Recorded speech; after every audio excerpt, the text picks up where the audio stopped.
Class 9th, subject maths, chapter number 4. Chapter number 4, topic linear equation in two variables. You say start karo as topic. Note, you should know topic.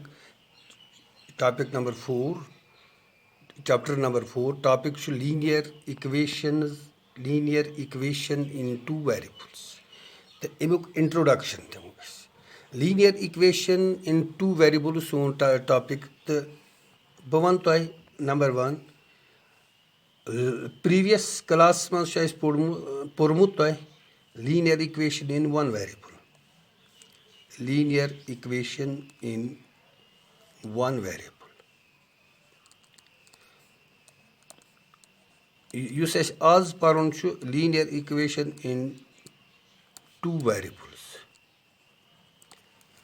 Atmaz, back चीज atmaz, back point solution of a linear equation. Solution of a linear equation. Bego fourth point, graph of a linear equation. Fifth point, equations of lines parallel to x-axis and y-axis. Go at the point introduction of discuss points. Linear equation in one variable. You say previous class in mas pormut linear equation in one variable. For example, bavanta it point agar it point has 2x plus 1 equal to 3. Go use ye equation ek variable x mas. Variable x mas go issue unknown variable. Ek issue unknown variable x. Yeah, for example, point 4m plus 5 equal to minus 8. Ye equation tish yet unknown variables m. Go aku yet must tish variable. Yet must tish variable. Yeah, for example, 5a plus 7 equal to 2. Yeah, 6b equal to minus 10. Go ye linear equation yet unknown variables mas, ye linear equation yet unknown variable m mas, ye linear equation yet unknown variable a mas, ye linear equation yet unknown variable b mas. Go so linear equation yet variable is unknown variable is. That is one linear equation in one variable. Go yet must akui variable, go tell one is yes linear equation in one variable. You get linear equation in one variable, you get similarly, you side equation guy aman one is linear equations in one variable. Linear equation is in one. Atmos you see linear. Linear kya matlab go? Linear go straight line. Go okay. So equation yet linear equation such as the one plan spet x plan x axis y axis plan spet equation in points plot karashi tatus graph banashu tatat such straight line go so go linear equation hun graph shasa straight line. Linear means a straight line. Asha what you go already use as pormut previous go you to do as be revise. Asal you say weakness paron as paron linear equation in two variables. Linear equation in two variables. Linear equation in two variables general form. Agar butaiwan so go it point ax plus by plus c equal to 0 ya isliye ax plus by equal to c. This is general form of a linear equation in two variables. general form of a linear equation in two variables, that is ax plus by equal to c. Wuchas yet wushan yet must basa varia unknown variables. A x b y c shame eat unknown variables magar. Yus yet must a b c. For example, bazan yet put 2x plus 3y equal to 5. That means this, you see, A core में replace 2 set, B core में replace 3 set, C core में replace 5 set. Go wire A, एमुक मतलब go, that means ये 2, 3 and 5, these are the constants. तेल क्या वनो इस? तेल वनो इस ये इस पॉइंट कि A, B and C are constants. A, B and C are constants. Go, that means तेल छुए कत variable, unknown variable x and y. X and y go चूंकि यथ मज आय वो ज variables. येल यथ मज ज variables छु go ज unknown variables छु तेल वनो इस कि या से गई सु linear equation या ये छु linear equation क्या linear means सु equation येमिच degree आयस येमिच degree आयस variable degree आयस 1 go यत तेस यत degree 1 यम जाए डिग्री 1 यम जाए तवे वन लीनियर एक पे डिग्री 1 यत डिग्री 1 गो मगर चूंकि ये मज वेरिएबल ये वन लीनियर इक्वेशन 1 वेरिएबल ये मज 2 वेरिएबल्स तवे one linear equation in 2 variables गो कि 2x plus 3y equal to 5 या इत पे हे 7 m plus 8n equal to for example 10. Each linear equation in 2 variables. Go each linear equation in 2 variables.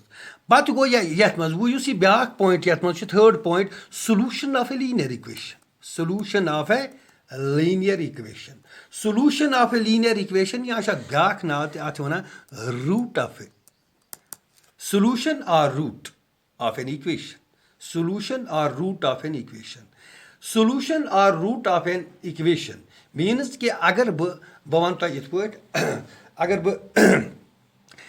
इत पे लख x equal to 2y, x equal to 2y.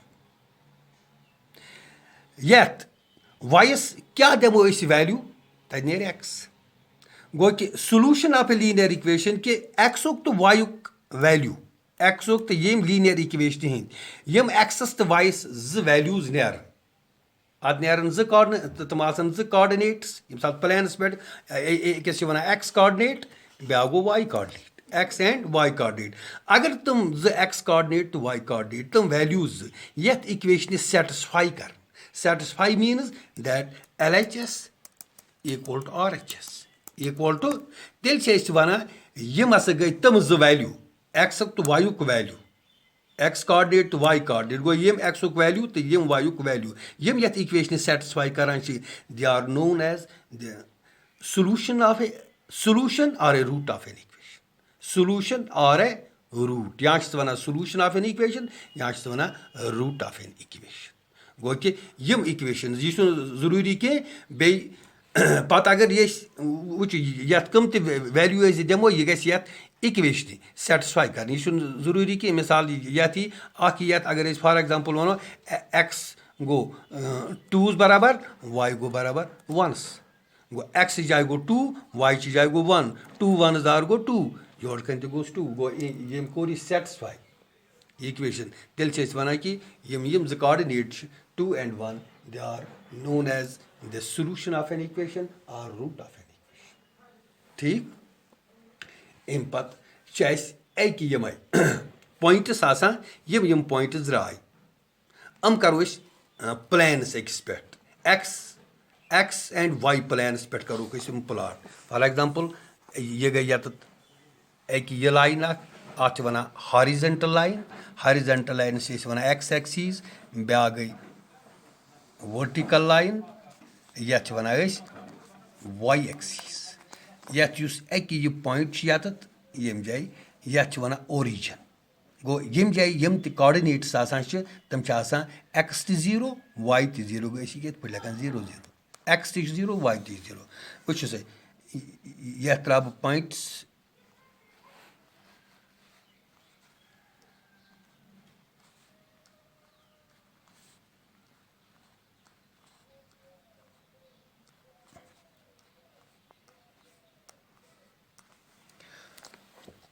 तो already पता coordinate geometry मज यम सात यम line त्रावान गई हॉरिजेंटल लाइन ब्या गई vertical line यह प्लान यह प्लान यह करान divide into 4 quadrants this is the first second third and fourth यथ मज यम पत वैल्यूज ये तम फर्स्ट क्वाड्रेंट्स मज एक्स पॉजिटिव वाई तो पॉजिटिव ये गो 1 2 3 तो 4 इथे पे गो ये 1 2 3 4 पत सेकंड क्वाड्रेंट्स मज ये एक्स एक्सीज लेफ्ट साइड्स में अमिक वैल्यूज -1 -2 -3 -4 इथे पे गो ये -1 -2 -3 -4 यह ऑलरेडी पता वो फॉर एग्जाम्पल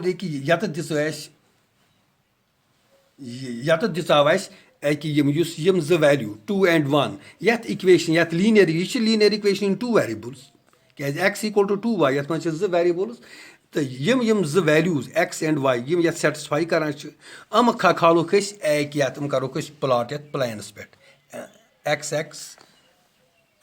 and y प्लानस पे x = 2 क्या +2 पॉजिटिव यप क्या गो ये गो 2 तो y 1 बराबर गो अमी सोद खसन y पॉजिटिव y गो ये गो यम जाए तेल पॉइंट्स 2, 1 इथे पे अगर फॉर एग्जाम्पल दमो y वैल्यू 0 y = 0 गो तेल कत गो x is also equal to 0 गो x नेर बराबर 0 तिकाज 2 × 0 गो 0 से द्राव x 0 बराबर y थो 0 बराबर तमुक मतलब गो x = 0 x यम जाए 0 क्या यम जाए पे ग 0 से ऑरिजिन तो y 0 गो यह पॉइंट यम जाए गई ये 0 जिसमें ऑलरेडी वन पत करो करो इत पे पॉइंट हम करो मिलाव पान